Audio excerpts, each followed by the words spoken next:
The Wyoming wind cut through Ethan Blackwood's coat like a blade as he rode into Cedar Falls, the small mountain town that served as his only connection to civilization. At 32, the former Army sergeant had grown accustomed to solitude on his remote ranch, where the only sounds were cattle lowing and wind whistling through pine trees.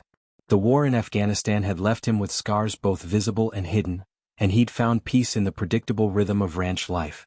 But today something was different in Cedar Falls. As he tied his horse outside the general store, Ethan noticed smoke rising from the old schoolhouse that had been abandoned for 3 years. The building sat on the edge of town, forgotten and supposedly empty since the new school had been built closer to the main street. Curiosity overrode his usual desire to avoid human contact. Ethan approached the weathered building, his military training making him move silently across the creaking porch. Through a cracked window he saw something that stopped him cold. A young woman with honey-colored hair pulled back in a practical bun was teaching 5 children gathered around a makeshift table. Her voice was gentle but firm as she guided them through arithmetic problems, using buttons and beans as counting tools. The children, ranging from what looked like 6 to 12 years old, hung on her every word with the desperate attention of those who'd learned that kindness was rare and precious. "Now, Tommy, if we have 8 beans and we give away 3, how many do we have left?" the woman asked a freckled boy who couldn't have been more than 7. 5, Miss Charlotte. Tommy replied proudly, his face lighting up with accomplishment. "Excellent. You're getting so good at this," Charlotte praised, and Ethan saw how the boy practically glowed under her approval. The scene was both heartwarming and heartbreaking. The children were clean but their clothes were patched and worn. The room was heated by a small wood stove that looked like it had seen better days, and Ethan could see their breath in the cold air. Makeshift beds lined one wall, and a small cooking area had been set up in the corner with minimal supplies. These children were living here, hidden away from the world. Ethan was about to retreat when a loose board creaked under his weight. Charlotte's head snapped up, her blue eyes wide with alarm. In one fluid motion, she positioned herself between the children and the window, her protective instincts immediate and fierce. "Stay behind me," she whispered to the children, who had gone silent with practiced fear. Ethan stepped back from the window and knocked gently on the door. "Ma'am? I'm not here to cause trouble. I just saw the smoke and wanted to make sure everything was all right." After a long moment, the door opened a crack, revealing Charlotte's wary face. She was younger than he'd first thought, maybe 25, with intelligent eyes and a determined set to her jaw that spoke of inner strength. "We're fine, thank you," she said politely but firmly. "Just warming up before heading back to town." Ethan could have accepted the lie and walked away. Should have, probably. But something about the scene he'd witnessed, the love in her voice, the trust in the children's faces, the obvious care despite their meager circumstances, wouldn't let him leave. "Miss, I don't know what your situation is, but those children look like they're living here. And if they are, you're all going to freeze when the real winter hits. This old building isn't insulated for mountain weather." Charlotte's composure cracked slightly. We're managing just fine." "Are you?" Ethan asked gently. "Because from what I can see, you're trying to heat a building with gaps in the walls using a stove that's barely adequate for a single room. And those children look like they haven't had a proper meal in weeks." Tears sprang to Charlotte's eyes, but she blinked them back fiercely. "They're not going back to that place. I won't let them." "What place?" Charlotte looked at him for a long moment, as if weighing whether to trust this stranger. Something in Ethan's calm demeanor must have reassured her, because she opened the door wider. "The Riverside Orphanage in Cheyenne. It's not a good place. The children are treated like prisoners, barely fed, worked like servants. When the school board decided to close our little school and send these 5 there." She shook her head. "I couldn't let that happen." Ethan stepped inside, immediately noting how the children huddled together, watching him with the wariness of those who'd learned that adults often brought pain. But they stayed close to Charlotte, their trust in her absolute. "So you've been hiding them here?" "For 2 months, Charlotte admitted. "I've been using my savings to buy food and supplies, teaching them myself. But..." She gestured helplessly around the sparse room. "I'm running out of money and winter's coming. I don't know what to do." Ethan looked at the children, 3 boys and 2 girls, all thin but clean, all watching him with a mixture of hope and fear. He thought of his empty ranch house, of the rooms that echoed with loneliness, of the life he'd built in isolation. "What are their names?" he asked. Charlotte blinked, surprised by the question. "This is Tommy," she said, indicating the freckled boy who'd been doing arithmetic. "Sarah and Mary are our girls, they're sisters. And these are James and little Peter." Each child gave a small wave when introduced, their manners impeccable despite their circumstances. Charlotte had clearly been teaching them more than just academics. "How old are you, Peter?" Ethan asked, crouching down to the smallest boy's level. "6, sir," Peter replied in a whisper, then added with more confidence, "Miss Charlotte says I'm the best reader in the whole group." "Is that so?" Ethan smiled and saw Peter's face light up. "That's quite an accomplishment."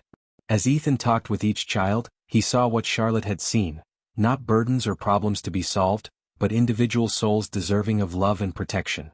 Tommy was quick with numbers but struggled with reading. Sarah, at 12, was fiercely protective of her younger sister Mary. James, 10 years old, had a natural way with animals and peppered Ethan with questions about ranch life. "Miss Charlotte," Sarah said suddenly, "is this man going to take us away?" The fear in her voice cut through Ethan like a knife. Charlotte immediately knelt beside the girl, her voice gentle but firm.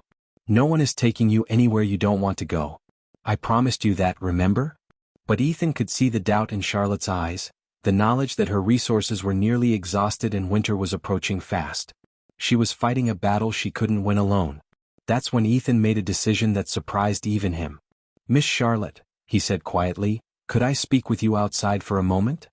The Wyoming wind whipped around them as Ethan and Charlotte stepped onto the schoolhouse porch, leaving the children inside where they could still see them through the window. Charlotte wrapped her thin shawl tighter around her shoulders, and Ethan noticed she was shivering, whether from cold or nerves he couldn't tell. "You can't keep this up," he said gently. "You know that, don't you?" Charlotte's chin lifted defiantly. "I'll find a way. I have to. Winter in these mountains isn't like whatever you're used to back east. The snow can pile 10 feet deep and temperatures drop to 20 below. This building will be uninhabitable in a month. Then I'll find somewhere else." "Where?" Ethan's voice was kind but realistic. "You're already hiding from the authorities. Moving 5 children without legal guardianship, finding shelter, feeding them, it's impossible alone." Charlotte's composure finally cracked and tears spilled down her cheeks. "I can't send them back to that place. You didn't see what I saw when I visited Riverside. Children with bruises they wouldn't explain, hollow eyes, fear in every face. The director treats them like cattle and the older boys." She shuddered. "I won't let that happen to my children." "Your children?" "That's how I think of them," Charlotte said fiercely. "I know I'm not their mother, but I love them like they're mine. Tommy was so scared when he first came to my classroom that he wouldn't speak for weeks. Sarah had to learn to trust that adults wouldn't hurt her. Peter still has nightmares about his parents' accident. They're not just orphans, they're children who deserve love and safety and a chance to grow up happy." Ethan studied this remarkable woman who'd risked everything for 5 children who weren't even related to her. In his experience, most people looked out for themselves first. But Charlotte Hayes had given up her comfortable teaching position, spent her savings and was living in an abandoned building, all to protect children society had forgotten. "I have a proposition," he said suddenly. Charlotte looked at him warily. "What kind of proposition?" "I own a ranch about 15 miles north of here. It's isolated but comfortable, a big house with plenty of rooms, good heating, reliable water. I run cattle and horses, grow enough vegetables to feed a small army." He paused, choosing his words carefully. "There's room for all of you." "I don't understand. You're offering us shelter?" "I'm offering you more than that." Ethan took a deep breath, knowing his next words would change everything. "Marry me." Charlotte stared at him in shock. "I beg your pardon?" "A marriage of convenience," Ethan clarified quickly. "As my wife, you'd have legal standing to adopt those children. My ranch is remote enough that no one would question a family living there. You could teach them properly, they'd have warm beds and full bellies and they'd be safe."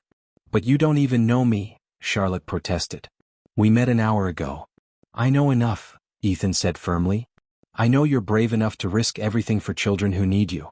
I know you're educated, kind, and completely devoted to their welfare. I know you're exactly the kind of person those children deserve to have as a mother."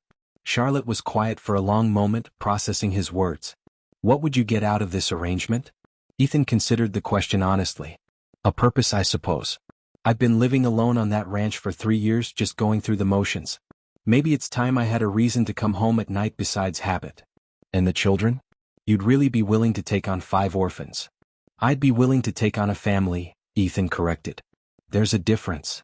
Through the window, they could see the children huddled around the small stove, Tommy reading aloud to the younger ones while Sarah and James organized their few possessions.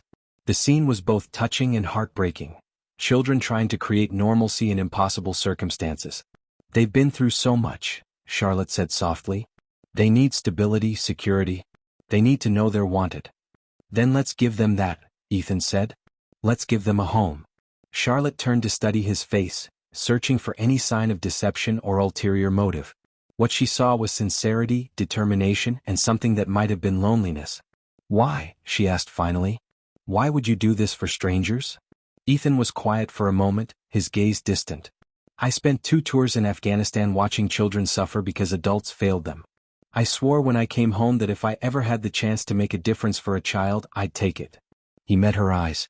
This is that chance. It wouldn't be a real marriage, Charlotte said carefully. I mean, we barely know each other. It would be as real as we choose to make it, Ethan replied. But I'm not asking for anything you're not willing to give. Separate rooms, mutual respect, and a shared commitment to those children.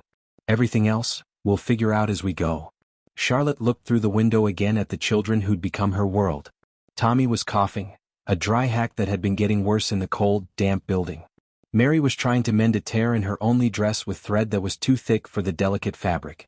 Peter had fallen asleep against Sarah's shoulder, his small face pale with exhaustion. They deserve better than this, she whispered. Yes, they do, Ethan agreed. And we can give it to them. Charlotte closed her eyes, weighing an impossible decision. Accept help from a stranger and enter a marriage with no guarantees, or continue struggling alone until winter forced them into an even more desperate situation.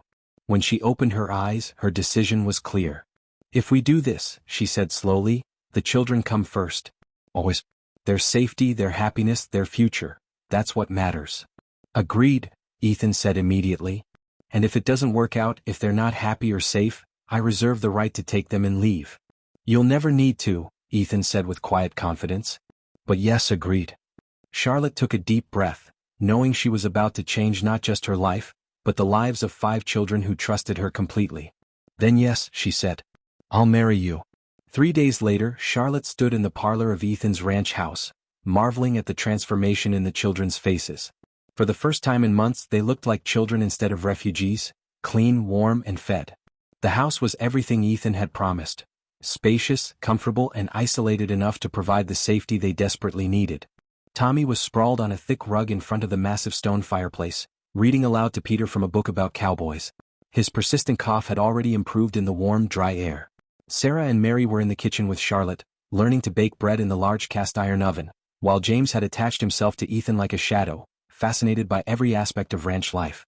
Miss Charlotte, I mean Mrs. Blackwood, Sarah corrected herself carefully, are we really going to stay here forever? The question held layers of meaning. At 12, Sarah had learned not to trust promises of permanence.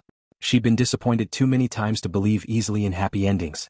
That's the plan, sweetheart, Charlotte said, checking the bread in the oven. This is our home now. But what if Mr. Ethan changes his mind? What if he decides he doesn't want us anymore?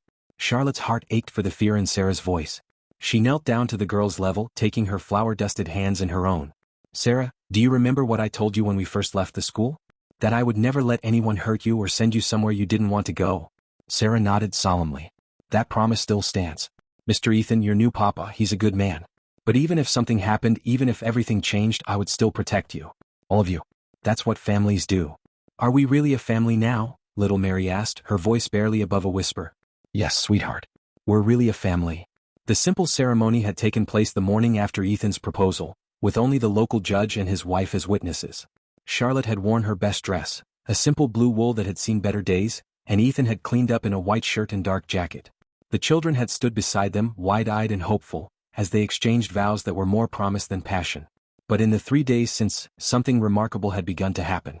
The house that had echoed with loneliness was now filled with laughter, questions, and the comfortable chaos of family life.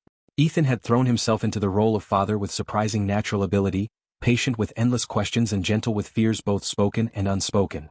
Mrs. Blackwood. James burst through the kitchen door, his face flushed with excitement.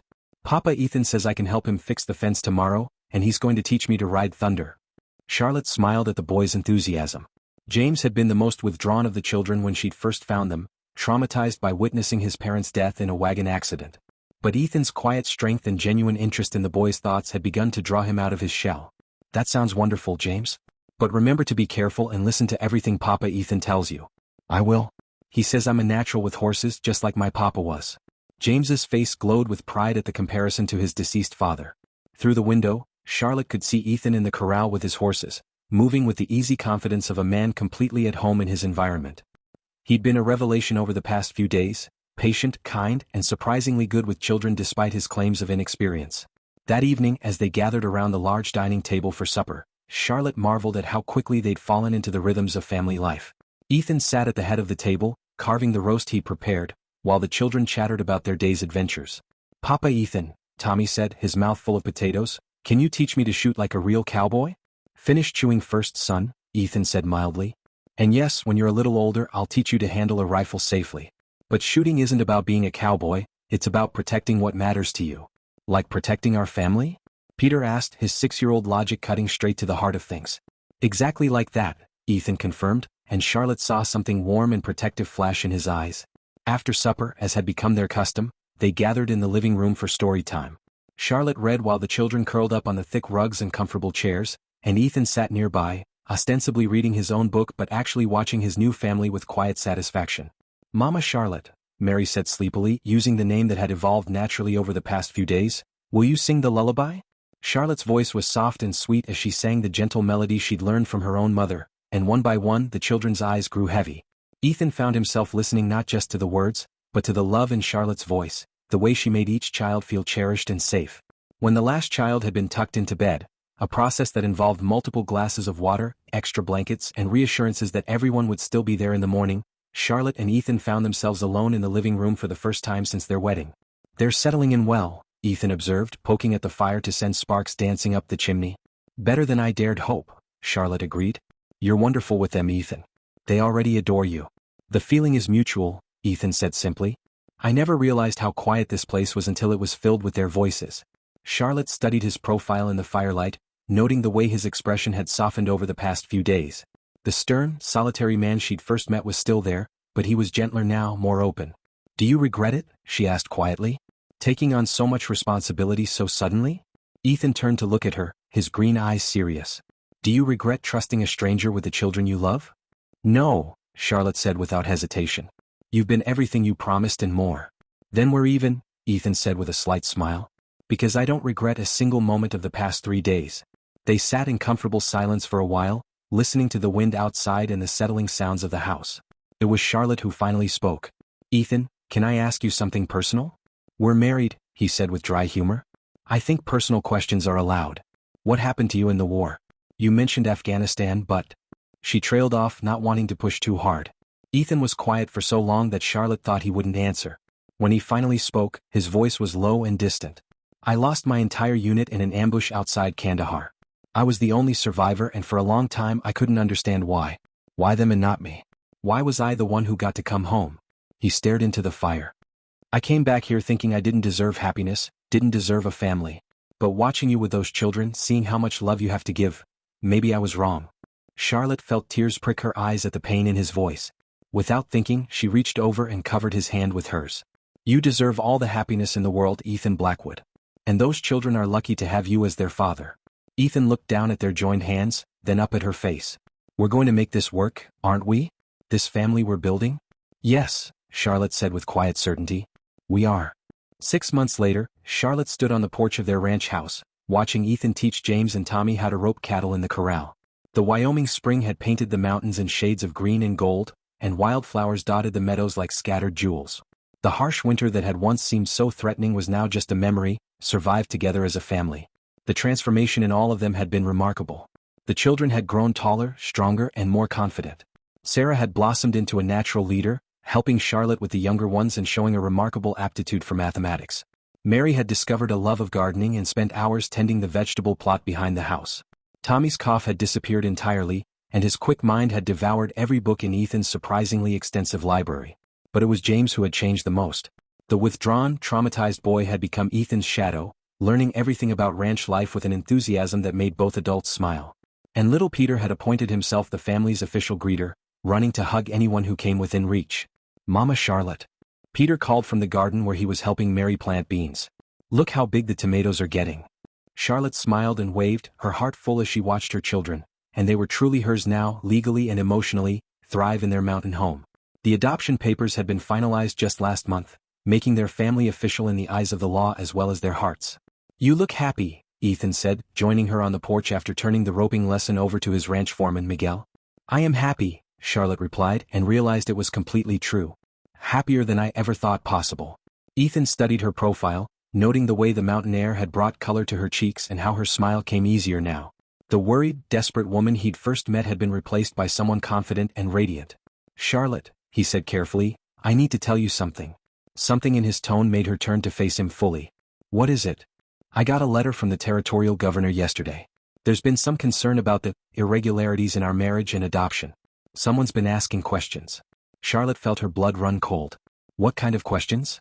"About how quickly everything happened, about whether the children are being properly cared for. There's going to be an inspection next month." "An inspection?" Charlotte's voice rose with panic. "Ethan, what if they decide we're not suitable? What if they try to take the children?" "Hey," Ethan said gently, taking her hands in his. "Look at me. That's not going to happen. We have a stable home, the children are healthy and happy, and we're legally married. There's nothing they can object to. But what if?" "Charlotte." Ethan's voice was firm but kind. "I promised you I would protect this family, and I meant it. No one is taking our children anywhere. Our children." The word sent a warm flutter through Charlotte's chest. Somewhere over the past 6 months, this marriage of convenience had become something much deeper and more real. "There's something else," Ethan continued, his voice softer now. "Something I need you to know before the inspector comes." Charlotte waited, her heart beating faster. "I love you," he said simply. "Not just as the mother of our children, not just as my wife on paper, but as the woman who brought light into my life when I thought I'd lost it forever. I love your strength, your kindness, your fierce protection of our family. I love the way you sing lullabies and the way you laugh at Tommy's jokes and the way you make this house feel like a home." Charlotte felt tears spring to her eyes. "Ethan. I know this wasn't part of our original agreement," he continued quickly. "I know you married me for the children's sake, and I don't expect you to feel the same way. But I needed you to know, especially if we're going to face questions about our marriage. I needed you to know that for me this is real." Charlotte looked into his green eyes, seeing the vulnerability there, the fear that she might reject this gift of his heart. But what he saw in her face made his breath catch. "You foolish, wonderful man," she said softly. "Did you really think I could live here for 6 months, watch you be a father to my children, see your kindness and strength every day, and not fall completely in love with you?" Ethan's face transformed with hope and joy. "Charlotte. I love you too, Ethan Blackwood. I love the way you're patient with James's endless questions and gentle with Peter's nightmares. I love how you make Sarah feel safe and help Mary with her reading. I love your quiet strength and your generous heart and the way you've made us all feel like we belong somewhere." The kiss they shared was nothing like their brief, formal wedding kiss. This was full of love and promise and the joy of two people who had found their way to each other through the most unexpected circumstances. "Mama Charlotte. Papa Ethan." Tommy's voice called from the corral. "Come see. I roped the fence post 3 times in a row." They broke apart, laughing, and Charlotte felt a happiness so complete it almost took her breath away. "We should go admire his roping skills," she said, though she made no move to leave Ethan's arms. "In a minute," Ethan murmured, holding her close. "I want to remember this moment, the moment our marriage became real." "It's been real for months," Charlotte corrected gently. "We just finally admitted it." That evening, as they tucked the children into bed, Charlotte and Ethan shared the news that their family was about to be inspected by a government official. "Are they going to take us away?" Sarah asked, the old fear creeping back into her voice. "Absolutely not," Ethan said firmly, sitting on the edge of her bed. "You're our children now, legally and forever. No one can change that." "But what if they don't think we're a real family?" James worried. Charlotte exchanged a look with Ethan, then smiled at their son. "James, what makes a family real?" The boy thought for a moment. "Love." "That's right. And do we love each other?" "Yes," came a chorus of voices from around the room. "Then we're as real as any family can be," Charlotte said simply. "And we'll show that inspector exactly what a loving family looks like." A month later, when Inspector Morrison arrived from Cheyenne, he found exactly what Charlotte had promised. A family bound not by blood, but by love, choice, and unshakable commitment to each other. He watched Ethan patiently help Peter with his letters while Charlotte taught the older children advanced mathematics. He saw the way the children ran to both parents for comfort, how they worked together on chores, how they gathered around the dinner table each evening sharing stories of their day. "Mrs. Blackwood," Inspector Morrison said on his final day, "I've inspected dozens of homes and institutions. I've never seen children more clearly loved and cared for than these 5. They're easy to love," Charlotte replied, watching through the window as Ethan taught Mary to ride while the boys cheered her on. "Your husband is an unusual man," the inspector observed. Not many would take on 5 orphans and a wife in one fell swoop. Charlotte smiled. Ethan sees what others miss, that love multiplies when it's shared, it doesn't divide. The inspector's report was glowing, and the questions about their family stopped permanently. But by then it didn't matter. The Blackwoods had become exactly what they'd set out to create. A real family built on love and strengthened by the challenges they'd faced together. Years later, when their children were grown and starting families of their own, Charlotte and Ethan would sit on their porch watching grandchildren play in the same meadows where their own children had learned to run free. They would remember that cold day when a desperate teacher and a lonely rancher had made an impossible promise, to build a family from nothing but hope and determination. And they would know, with the certainty that comes from a lifetime of love, that some promises are worth everything it takes to keep them.